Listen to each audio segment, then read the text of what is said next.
খালেদা জিয়ার অসুস্থতা সর্বশেষ অবস্থা জানিয়ে দ্রুতই দেশে ফেরার আশা তারেক রহমানের। মায়ের সুস্থতার জন্য দেশবাসীর কাছে দোয়া প্রার্থনা।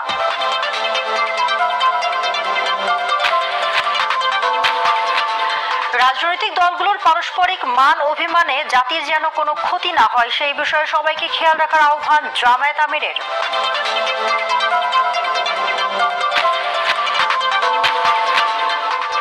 এবং জয়পুরহাটের নার্সারিতে শীতকালীন সবজির চারা আবাদ করে লাভবান কৃষি উদ্যোক্তারা। স্থানীয় চাহিদা মিটিয়ে পাঠানো হচ্ছে আশপাশের জেলায়। সংবাদ শিরোনাম, এবার বিস্তারিত। বিএনপি চেয়ারপারসন ও সাবেক প্রধানমন্ত্রী বেগম খালেদা জিয়ার অসুস্থতার সর্বশেষ অবস্থা জানিয়ে দ্রুতই দেশে ফেরার আশাবাদ ব্যক্ত করেছেন দলটির ভারপ্রাপ্ত চেয়ারম্যান তারেক রহমান। সকালে নিজের ভেরিফাইড ফেসবুক পেজে দেওয়া পোস্টে তিনি বলেন, সাবেক প্রধানমন্ত্রী বেগম খালেদা জিয়া গুরুতর অসুস্থ ও সংকটাপন্ন অবস্থায় হাসপাতালে নিবিড় পরিচর্যায় রয়েছেন। তার রোগ মুক্তির জন্য দল মত নির্বিশেষে দেশের সর্বস্তরের মানুষ আন্তরিকভাবে দোয়া করে যাচ্ছেন। প্রধান উপদেষ্টা তার রোগ মুক্তির জন্য দোয়া চাওয়ার পাশাপাশি সাবেক প্রধানমন্ত্রী চিকিৎসায় সব ধরনের সহায়তার প্রতিশ্রুতি ব্যক্ত করেছেন।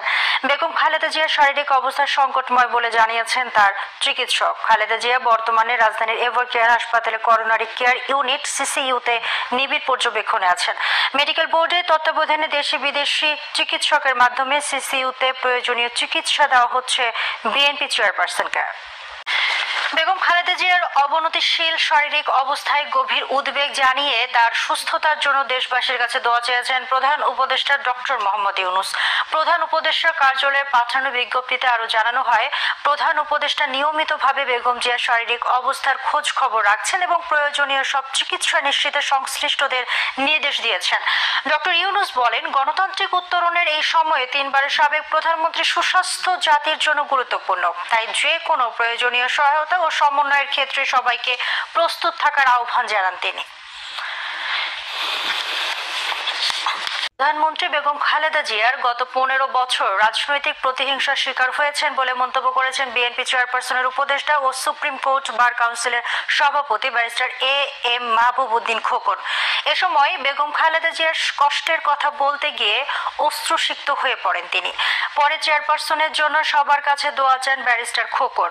গতরাতে সোনাইমুড়ি উপজেলার পালপাড়া সরকারি প্রাথমিক বিদ্যালয়ের মাঠে বেগম খালেদা জিয়ার মুক্তির কামনায় দোয়া ও নির্বাচনী জনসভায় তিনি এসব কথা বলেন। দোয়া মাহফিলে বিএনপি চেয়ারপারসনের উপদেষ্টা আমানুল্লাহ আমান সহ স্থানীয় নেতাকর্মীরা অংশ নেন। এ সময় বেগম খালেদা জিয়ার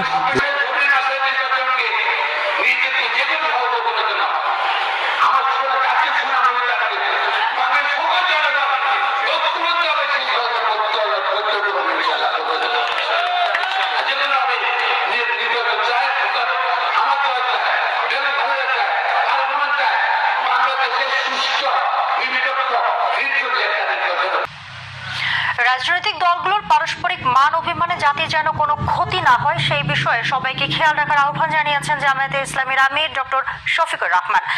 জনপ্রত্যাশা পূরণে সব রাজনৈতিক দলকে ঐক্যবদ্ধভাবে কাজ করার আহ্বানও জানান তিনি। শুক্রবার সন্ধ্যায় তৃতীয়বারের মতো জামায়াতের আমির হিসাবে শপথ গ্রহণ শেষে ডক্টর শফিকুর রহমান এসব কথা বলেন। খায়রুল ইসলামের রিপোর্ট। অশ্রুসিক্ত ডাক্তার শফিকুর রহমান, চোখের এই পানি দায়িত্বের। তৃতীয়বারের মতো বাংলাদেশ জামায়াত ইসলামীর আমির হিসেবে শপথ নিলেন তিনি। মগবাজারের আলফালা মিলনায়তনে শুক্রবার সন্ধ্যায় আমিরে জামায়াতের শপথ অনুষ্ঠানে উপস্থিত হন সারা দেশ থেকে আসা দলের মজলিসের শুরা সদস্য ও বিভিন্ন রাজনৈতিক দলের প্রতিনিধিরা। জামায়াতের অভ্যন্তরীণ নির্বাচন পরিচালনার প্রধান ও সহকারী সেক্রেটারি এটিএম মাসুম জানান, 1,16,000 ভোটের মধ্যে সর্বোচ্চ ভোট পেয়ে আবারও আমির নির্বাচিত হয়েছেন ডাক্তার শফিকুর রহমান।